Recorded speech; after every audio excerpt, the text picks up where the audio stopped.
तो भाई आज संडे तो आज निकल जाता हूँ मैं इसके अपनी फैमिली के साथ वही पिकनिक मनाने के लिए। भाई बीच रास्ते से मेरी मम्मी और मेरी चाची भी हमें ज्वाइन कर लेती है। हमारे मतलब बाप को मत सिखा चल। तो फिर हमने अपनी गाड़ियों में हवा भरवाई और निकल गए हम अपनी ट्रिप के लिए।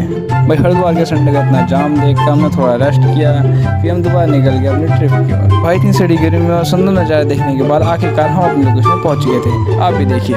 तो भाई हम अपने लोकेशन में पहुंच चुके हैं जिसका नाम है गरुड़ चट्टी। हमने बहुत मजे की और फुल व्लॉग में अपलोड कर दूंगा। तो भाई बीच रास्ते हमें अपना आर्नोल्ड भी दिख जाता है। मैं तो पापा हूँ, पापा इस दुनिया का पापा। सो गाइस फिर हम अपने घर के निकल चुके थे और हमने रास्ते में थोड़ी सी गंजी पी और फुल एंजॉय किया। गाइस फाइनली हम अपने घर पहुंच चुके हैं। तो आज की शॉर्ट्स अगर आपको अच्छी लगी तो लाइक करें, शेयर करें, सब्सक्राइब करें और सावधान रहें, सेक्सी रहें।